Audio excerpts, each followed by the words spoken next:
Parents, student athletes, thank you for taking time out of your night to watch this video. This will serve as the 2021-22 Princeton Boys Basketball Player Parent Coach Preseason Meeting for Thursday, October 28th, 2021. We're going to go through some of the main points in the handbook, but we will not be reading word for word through the entire thing. We do encourage and recommend that as a family, you go through the handbook and look through all of the expectations and guidelines of the Princeton Boys Basketball program, especially if you're new to the program. We will go over some of the main concepts, or main ideas, but we ask that you, on your own time, go through and look through the entire handbook, especially those of you that are new to the program. So first off, welcome. The philosophy of the Princeton Boys Basketball program is to develop a competitive interscholastic program that promotes the development of the whole student athlete based on the foundation of our 4 pillars of the program: having a competitive attitude, keeping a process-based mentality, bringing positive energy every day, which results in being a great teammate. Additionally, we are an extension of Princeton School District, and the mission statement of innovative instruction and developing in every student athlete the skills needed to succeed in an ever-changing world. Next, we're going to bring in Mr. Jacobs, who is a high school health teacher at Princeton High School, but also is a member of the Vote Yes committee for the upcoming referendum on November 2nd. So here's Eric. Hello, my name is Eric Jacobs, and I am here representing the Vote Yes for Princeton committee. We're advocating for a yes vote this fall on the Princeton School District bond referendum. And I also teach health and physical education at Princeton High School, but I am here attending this meeting as a community member. We wanted to inform you and make sure you're aware of the bond referendum.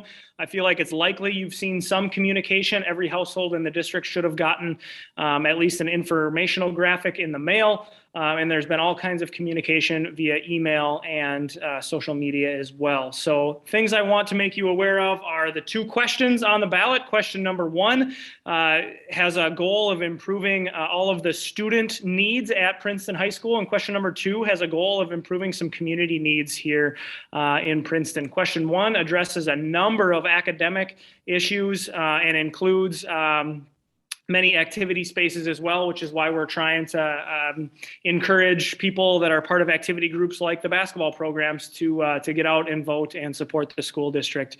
I'm not going to go into too much detail regarding the things included in the referendum. If you have questions, you could reach out to myself. Coach Cloutier certainly would be a great source of information, and then anybody at the district office as well.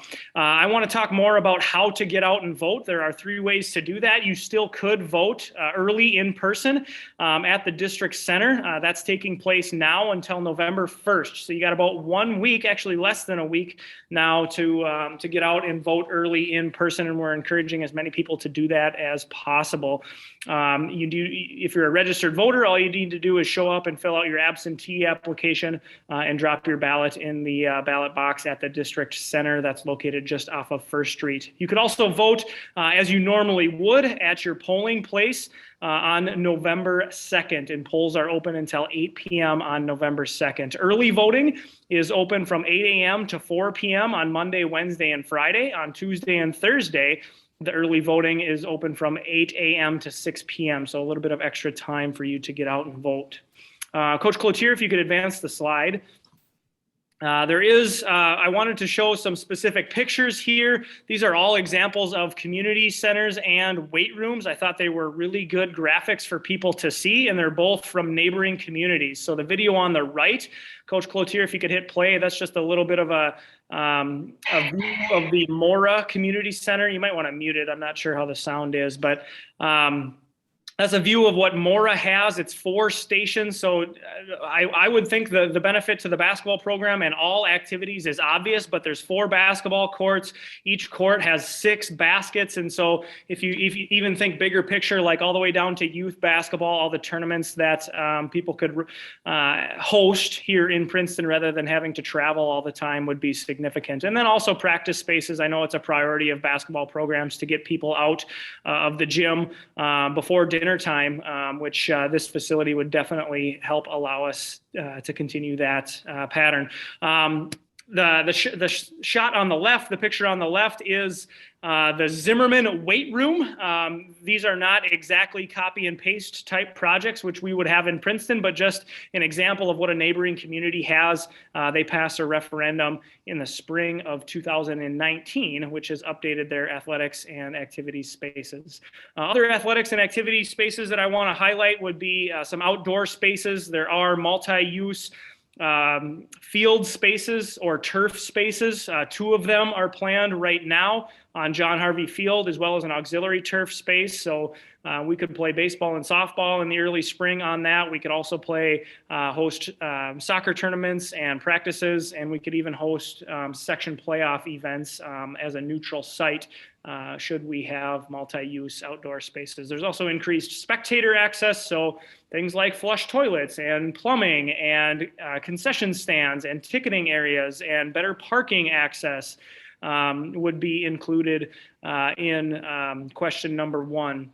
I don't want to lose sight of all the academic updates because the career and tech ed spaces, all classroom spaces would see updates, and certainly we want to keep the focus on the academic importance and the updates for that referendum. There's all kinds of information and ways for you to learn more on the district website. I would love to be a resource if you're willing to reach out and contact me via email. Otherwise, we're really trying to advocate for a yes vote because we think this was a great exercise in listening by the district. There's lots of needs that are addressed by this bond referendum, and we're hoping for your yes vote twice this fall. Thank you, Eric. First here, I want to introduce the coaches. I'm Brett Cloutier. I'm the head coach. This is my 10th year in Princeton, and it's my 9th year as the boys varsity head coach.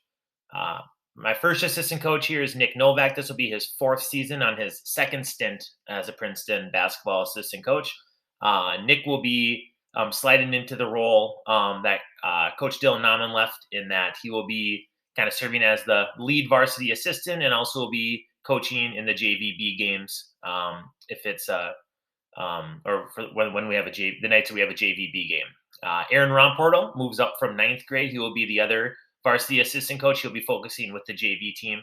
And then the new coach in our program is Seth Atkinson. This will be his first year in Princeton. He comes from St. Francis after having a year off. He lives in Princeton. He was an assistant coach for 5 years at St. Francis, coaching both at the 9th grade and at the B squad level. So we're really excited to have Seth join us, and he'll be a great addition to our program. So before we get into the handbook stuff, I want to go over some of the Booster Club and Backcourt Club information. So I've been emailing out about the Backcourt Club tournament sign up. This is one of our main fundraisers of the year. We need both parent and student volunteers for this event. It is a youth basketball tournament. Teams in grades 3 through 8 will be playing in this, but our Booster Club puts this tournament on as one of our 2 main fundraisers of the year that fund a lot of the stuff that help us go on and have a smooth season and provide a great opportunity for all athletes in grades 9 through 12. Again, this and the ad book are our 2 main fundraisers for the year. We're asking that parents work a 3-hour shift doing admissions. We are not doing concessions this year. We are bringing in food trucks to do concessions with us having an early November tournament. The weather will cooperate. Hopefully the weather will cooperate that we'll have food trucks at our sites this year. And then the PYBA teams, the youth teams, are going to take on some water, Gatorade, and just some really basic concession stand stuff. So what we're asking for is parents to work a 3-hour shift doing admissions, and then players are expected to do a 5 or 6-hour shift doing scoreboard or scorebook for the tournament. I've sent out sign-up geniuses, sent out sign-up genius for both the parent and the player through Remind. I've also emailed those out. Please, please, please, we need the help. This is a huge fundraiser. It's huge for our program.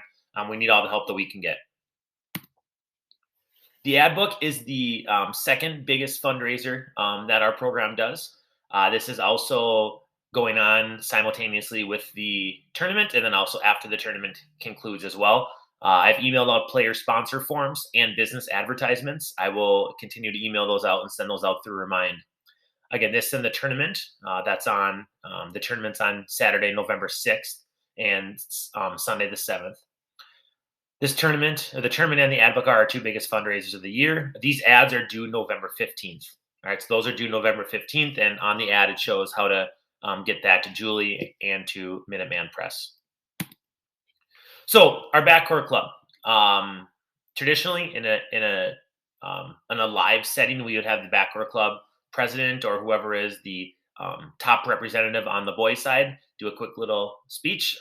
That would be Neil Struby. Neil Struby is one of the boys' representatives on the Booster Club, along with Julie Sauter and Troy Minks. So those are the three that represent the boys' program on the Booster Club, and there's also three parents of girls student athletes as well.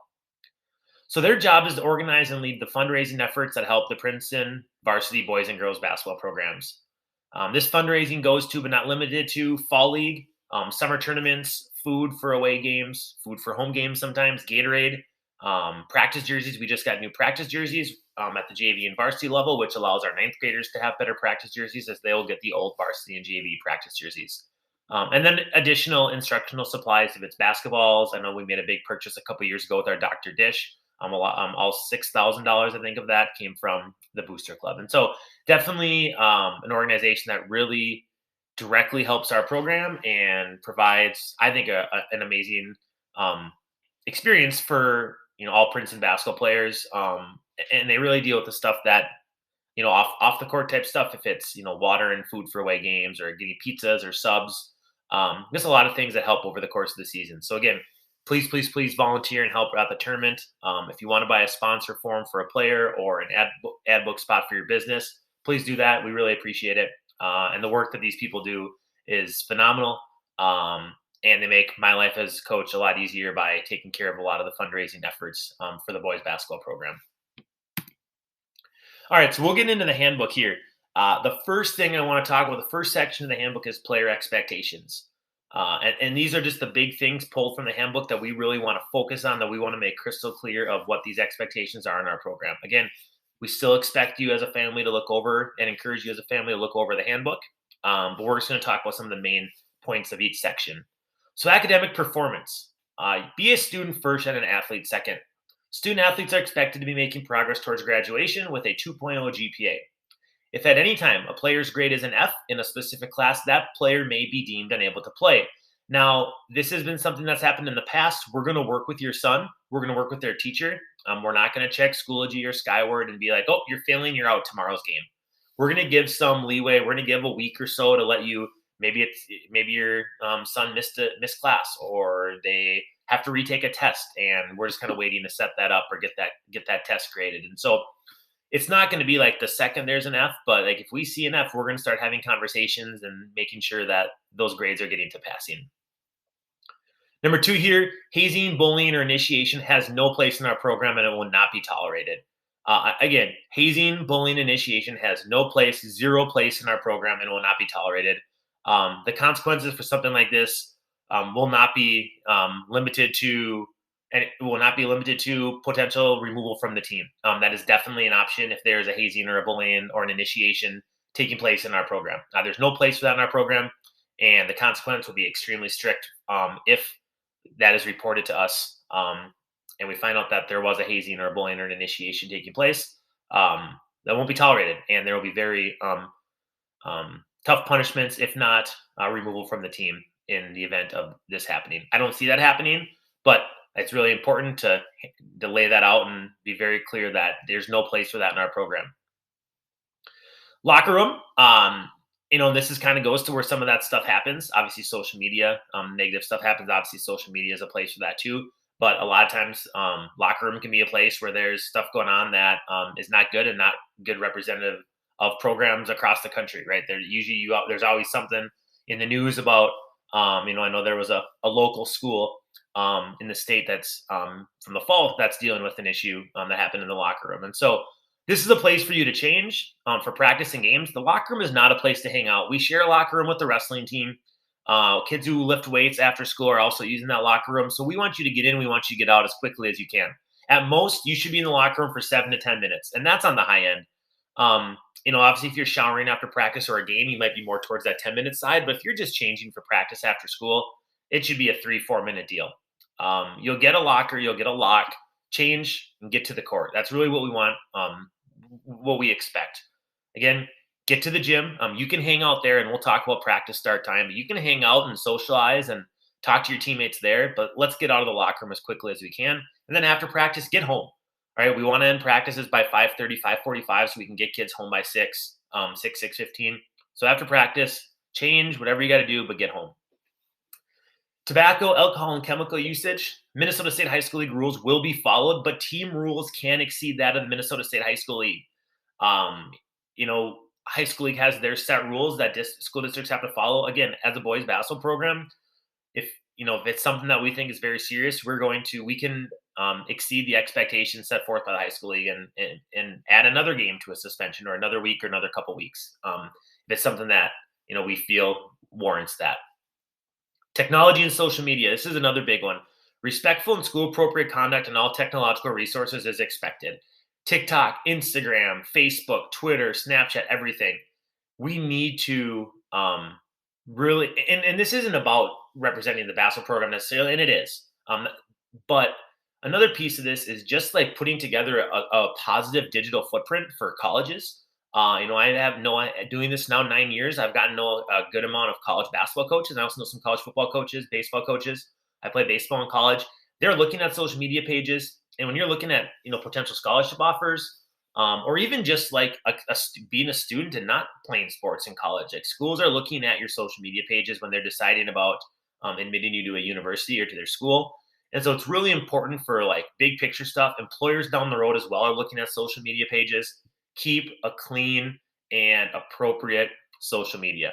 All right, obviously you represent the basketball program, so we want it to be clean, but we care about you as people, and we want you to have that clean digital footprint as you move on throughout your journey, if it's right into the workforce or looking at colleges. Any consequence laid out in the handbook. If expectations are not met, we're not gonna run kids. We want to run on the basketball court. We're just going to use reduced playing time. If you're not meeting the expectations of our program, we're going to sit you. We're going to sit you a half. We're going to sit you a game. And we've done that. And so, it's kind of old school. Have the whole team run, right? We're not going to do that. If you're not meeting the expectations, you're just not going to play. All right. So some guidelines and information. At the varsity, JV, or 9A level, that playing time is not guaranteed. There's no guarantee for playing time. We are trying to, especially at the varsity level, be competitive, and we've had some success in the last 4 years. We're not going to play 12, 13, 14, 10 kids at the varsity level on any given night. And JV is the same way. And 9A is included in there as well.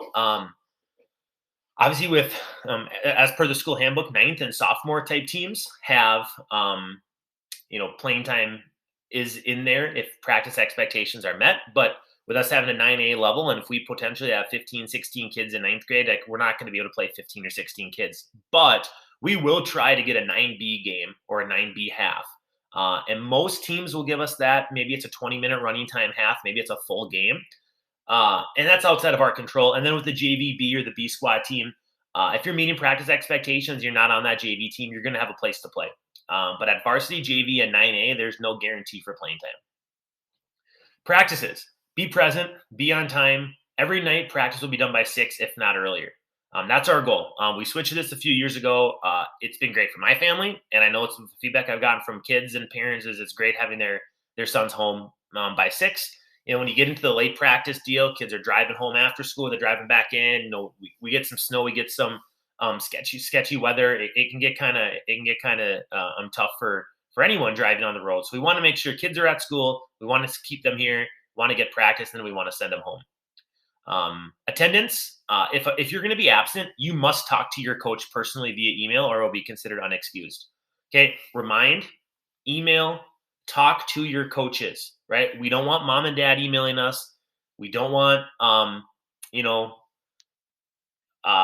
remind messaging us. We want the player to take the ownership to talk to the parent. If the player does not communicate, it'll be considered unexcused. Now, obviously, there's situations where, player goes in the ditch, first calls to the, maybe getting worried, first calls to parents call coach. That's different. Kids really sick, right? And they have a fever and they're sound asleep. You don't want to wake them up because they're sick. That's different. But most cases, please, please, please, the player needs to communicate to the coach. Medical appointments, this is always one we talk about.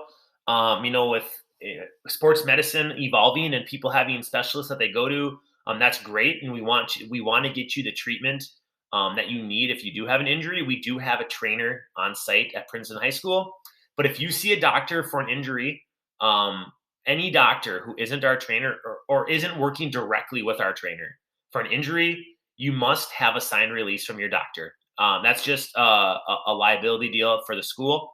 So if you see a doctor outside of just like a sports physical or outside of just a normal routine checkup, if you're going for an injury, we need a release saying that, yep, we met with so and so. They're good to play. We will continue to treat the sprained ankle, but they can play at their convenience, whatever.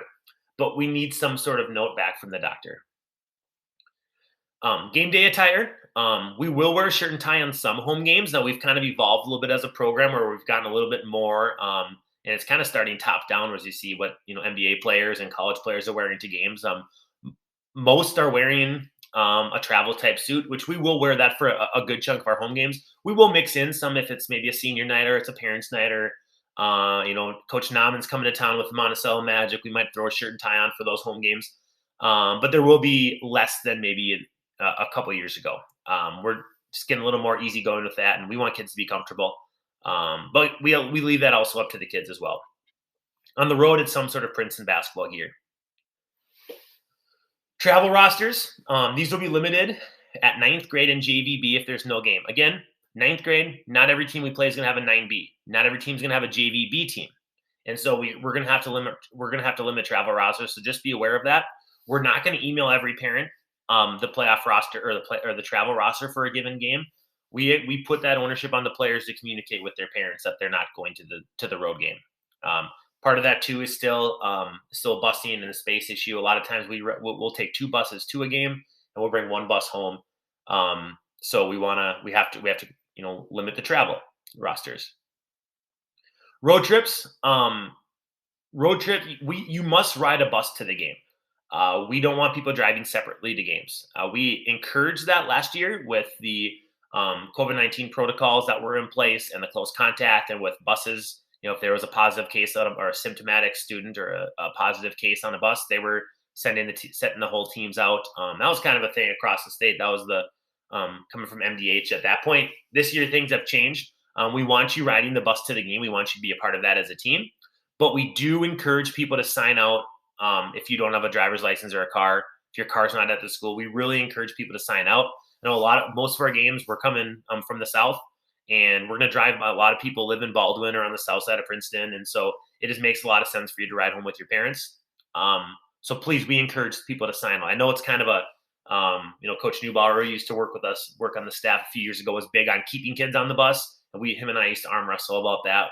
But, we want to have that team camaraderie, but we also want kids getting home. And if it's easier to go home with your parent after the game and not have to drive all the way back into town to pick you up and all the way back home, do that. So we encourage people to sign out. No email out. Okay, we did that last year where you could send an email out. We're not doing that this year. We want those signatures again. We'll probably, and he doesn't know it yet, we'll probably put that on Coach Atkinson, our new 9th grade coach. He'll have the sign-out sheet. No email out. You have to be there. Also, that's where the sign-out comes in too. You have to be in attendance to sign your kid out. What ends up happening, what ends up happening is whatever you figure out and who they're going home with. We need you to sign out with your kid and the parent, and then and then they're released from us. But no email out this year. We ran into a couple issues with that last year where people would email out to go home with different families, and it's just not how we're doing things. We're going back to the signature at the site, not before, at the site. We need a parent to be there to sign the child out or the student athlete out.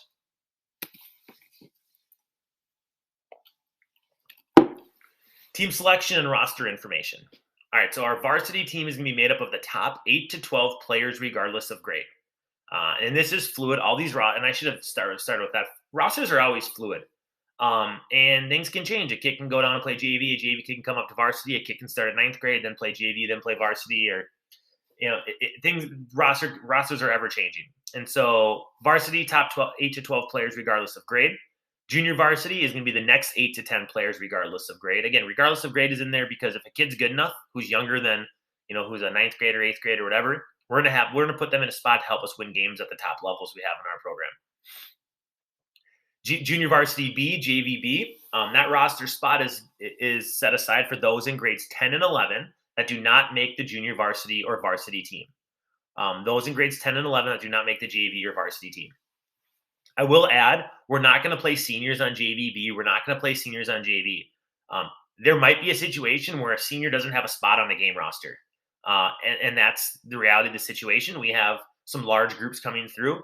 And there's a potential that if you're a senior and you're not going to be in the varsity rotation, that you might not have a spot to dress. We'll let you practice. You can be with the team. You can come to games, but the reality is we only get so many jerseys set forth by the Minnesota State High School League for a game day, and we're going to put the best players on the varsity bench. Just because you've played basketball and you're a senior, it doesn't mean you get a varsity jersey. And so I want to be really clear with that as well. It's varsity rosters are performance-based. Kids have had an opportunity in ninth grade. They've had a chance at JVB. They've had their JV seasons. If by senior year you're not a rotation guy on varsity or you're not in that top 8 to 12, there's no guarantee that you're gonna have a spot to dress on game day. So again, be aware of that. So then we're down, kind of varsity, JV, JVB all practice together, and so it's kind of one big clump there. And then ninth grade, this is really up to the coach to really make that decision on what that number is and who's going to be playing in 9A. If that's 5 or 6 guys in 9A games and the rest play 9B, so be it. But generally speaking, the top 7 to 10 will be on the 9A team. The remaining ninth graders will be on 9B. Again, this depends on our opponent, and that also goes to JVB. We've had these levels as long as I've been here, but not all of our opponents do. And sometimes we don't know until we get there, especially at ninth grade. We'll communicate with the coaches, and we're on a conference email or conference coaches email group that we all kind of bounce back and forth. But a couple injuries in the 9A game, now all of a sudden they maybe don't have a 9B game. A couple kids are sick or whatever. We just have to understand that if your son's not a 9A player and they're a ninth grader, they may not have an opportunity to play on a given night. Roster limiting guidelines. In the event of large numbers, roster limiting or cuts could take place. If the numbers require us to consider cuts, this process will be communicated before the start of the first practice.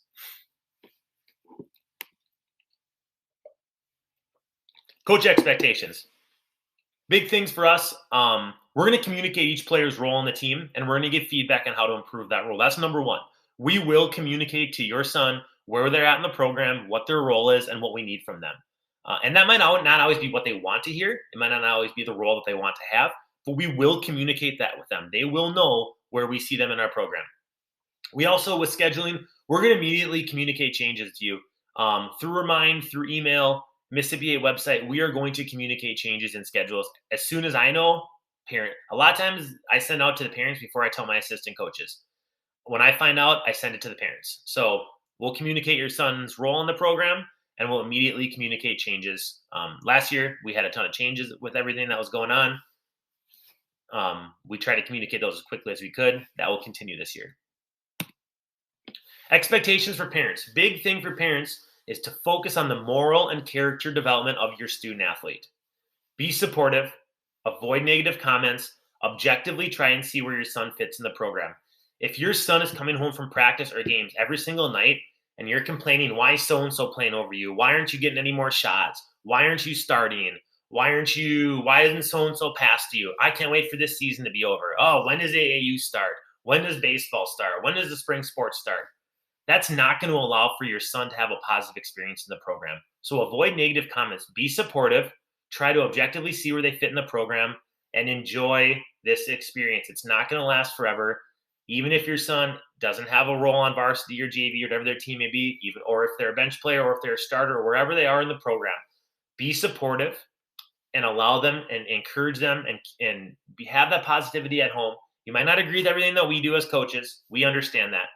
But we're making decisions with the entire program in mind. Focus on the moral and character development of your student athlete. If in your household you truly think your son should be playing more than they are or have a different role or get different shots or whatever the case may be, great opportunity to talk about dealing with some adversity. And it's really a life skill that will help hopefully moving forward in whatever your son does. But just be supportive, avoid the negative comments, and try to see where your son fits in the program. Communication protocol. We expect the first contact to come from the student athlete if there's ever a concern.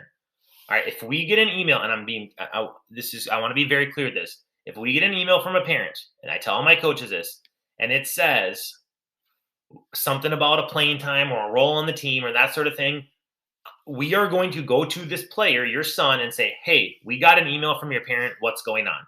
I need you to know, like, that's the way this is going to go, is that if you come to us and say, bring up a concern, a playing time, an issue, that sort of thing, we're going to go to your son and say, hey, are you upset with your role? I heard from your parents. Do you want it? What's the deal? What's the issue here? Because at the end of the day, it is your son's extracurricular experience. All right. And we want them to come and talk to us first. If they can't come up to us and say, hey, coach, how do I get more playing time? Or how do I increase my role on the team? Or I really feel like maybe I'm not getting them on the shots, or people are missing me when I'm open. That's got to come from them. If they can't come up and have that conversation with us, then personally, it doesn't feel like it matters to them. These are young men that are going to be going to college. Many have jobs or will be maybe in a full-time job in a couple of years. They need to be able to communicate with a boss or a supervisor or someone that they're working with if they have something that they're not happy with. So that first contact needs to come from the student athlete. If we've had that conversation, you still don't really agree with where your son's role is on the team, or you're not sure about what's going on, or there's something you want to talk about, then we can move down this list and have a meeting, a player-parent meeting. We won't do parent-coach meetings where the player is going to be involved because this is their extracurricular experience. And so the player will be involved in a meeting. And then obviously it goes down the list. Again, I will tell you, playing time issues, administration is not going to hear playing time issues.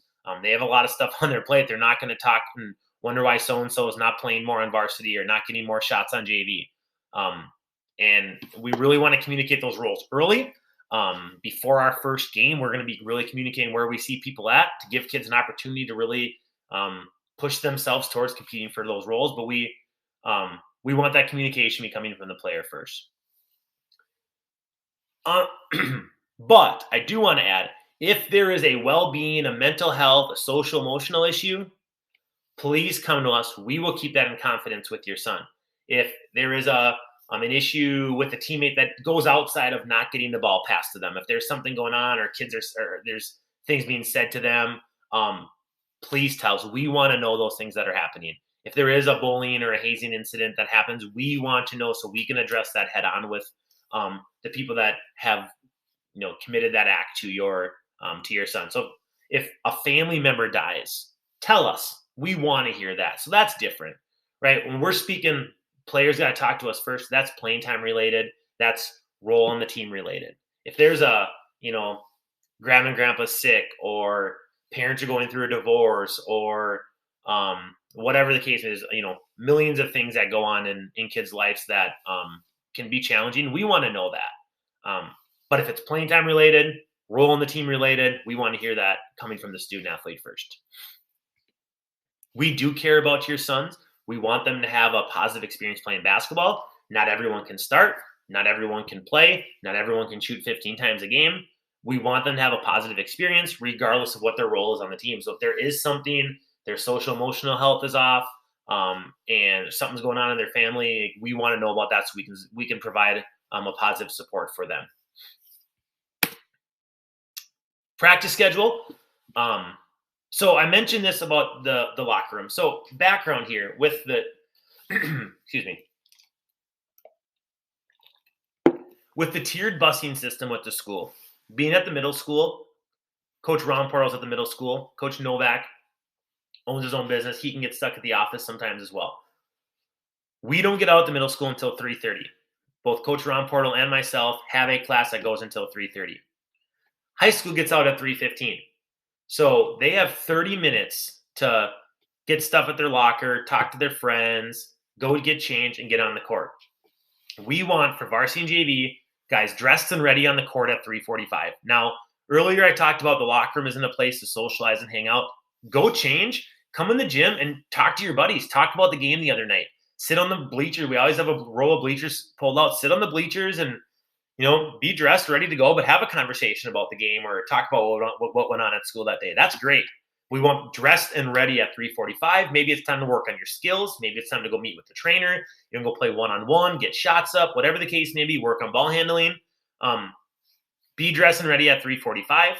That's right around when Coach Ron Portal and myself should be getting over to the high school from our day jobs at the middle school. And we'll start right at 4. We'll be starting right at 4, so we're rolling at 4, and we can be done by 5:30. I'm a big advocate of hour and a half practices, hour 40-minute practices. So we want to get rolling right at 4 o'clock. 9th grade, you'll take the transfer bus to the middle school for your practices. You will have some practices at the high school, but the majority of your practices are going to be at the middle school. I believe all of the buses go from the high school to the transfer lot at the middle school. So you'll transfer there. Don't walk. We don't encourage you not to get a ride. Just get on the bus. It's going to get you there, and you'll start practice right around 3:45. And we'll see where things. I think those buses usually get there by 3:30, and kids are moving around in the bus lot. I'll obviously send update as they change. I've sent out the practice calendar. That will change, and I'll let you know when things do change. In advance, we thank you for being flexible with the changing the practice schedule that will be changing. Maybe a gymnastics meet or a girls basketball game gets rescheduled because of weather. Things are gonna get moved around throughout the year, and we will communicate all changes as soon as we know. If we know of something, we are going to communicate it to you. Here's our game schedule. You'll see our first practices on November 22nd. We have scrimmages scheduled on Saturday the 27th, which is varsity only. We have a scrimmage with Elk River right now scheduled on Tuesday the 30th, which is varsity JV, maybe 9th grade. And then our schedule is there. This is also on the Mississippi 8 website. It's also in the practice calendar as well. Communication. 3 big ways that I communicate in the boys basketball program here. Weekly email, maybe every 2 weeks, but I like to send a weekly email on Mondays with the schedule for the week or the schedule for the next 2 weeks, just to, if there has been a change, you're aware of it. Any busing related, bus time, anything to be aware of, that sort of thing. A weekly email, remind messaging. If you aren't on Remind, please sign up for this. It allows us to message the kids or groups of kids about practice times or even just getting feedback from the game the night before. I'm in a different building, so sometimes I'll throw a message out to our guys who play, like, hey, how do we feel about the game? So I kind of know what's going on before we go into practice. It's a great opportunity. Mainly reminds you for updates and instant communication. So text the message at Princeton1 to the number 81010. And then the Mississippi 8 website, you can go to boys basketball and you can turn notifications on where you'll get a text and an email if there's a game or a practice change. Important dates, again, November 6th and 7th, we need workers for the Backcourt Club tournament. That is through Sign Up Genius. Please sign up for that. We need the help. 11/22 is first practice. That is at 6:15 a.m. for all in grades 9 through 12. 6:15 a.m. To practice the first day, you need to be passing all of your classes. If you are failing a trimester 1 class, you will not be able to practice. If you are failing a trimester 1 class, you will not be able to practice. You have had 2.5 months, almost 3 months at that point, 2.5 months to be passing your class. If you are not passing by November 22nd, you will not be able to practice. If you are not passing, I'm going to say that again. If you are failing a class, you will not be able to practice. 6:15 a.m. for all in grades 9 through 12. You need to have a registration and physical on file and passing all of your classes. Picture day will be on 11/23. That's Tuesday. That'll be during our PM practice. It's not an ideal date. We usually try to have it on that Wednesday. The way it worked with the picture company and with Thanksgiving break, the 23rd was the best bet or the best day that we could find. And then on 12/3, Friday, December 3rd is our first game. Your payment for basketball is due in the activities office at that point. In closing, here's a link to the handbook agreement. You can type that in. I'll also email that link out as well. I need these signed. I need the handbook agreement signed, that you watched the meeting, that you've looked over the handbook, and that you agree, both parents and players, to the expectations and guidelines set forth for the Princeton boys in the Princeton boys basketball handbook. So that's the link that shows the completion of this meeting. If you have any questions, if I said something that you didn't understand, please email me. And unless it's like a personal question about something specifically related to your family. If it's a general question like, oh, how do ninth graders get to practice again, or something like that, I'm going to compile all the questions I get in the aftermath of this meeting and do a Q&A type email that I'm going to send out to everyone. So I'm going to accumulate all the emails, because I'm guessing if you have the question, another family probably has a question as well. So I'm going to accumulate all the questions, answer them, and then send them out to families. Another thing I want you to know, like, we as coaches, we care about your kid. We want your kid to have a great experience playing basketball in Princeton High School. Again, obviously not everyone can play, but we want them to be successful on the court. We want them to be successful in the classroom. We want them to be successful off the court as well. And so we're here for them. If there's stuff going on, we have an open door policy.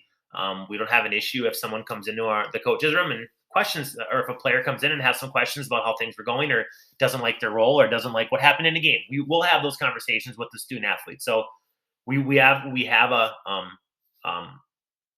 open door policy. We do really care about your son. We want them to be successful in basketball, but more importantly, we want them to be successful in life. We want them to be good in the classroom. We want them to be productive citizens. We want them to be respectful young men. And a lot of those skills can come from the adversity that happens on the basketball court. So, parents, thank you for all that you do. I appreciate the time you've put in throughout the years for our basketball program and for your son's experience. Looking forward to another positive and successful season of Princeton boys basketball. Looking forward to seeing you at our first game. So yeah, thanks again for taking time to watch this. Again, email me if you have any questions. Please fill out this form. Thanks again. Have a great night. Go Tigers.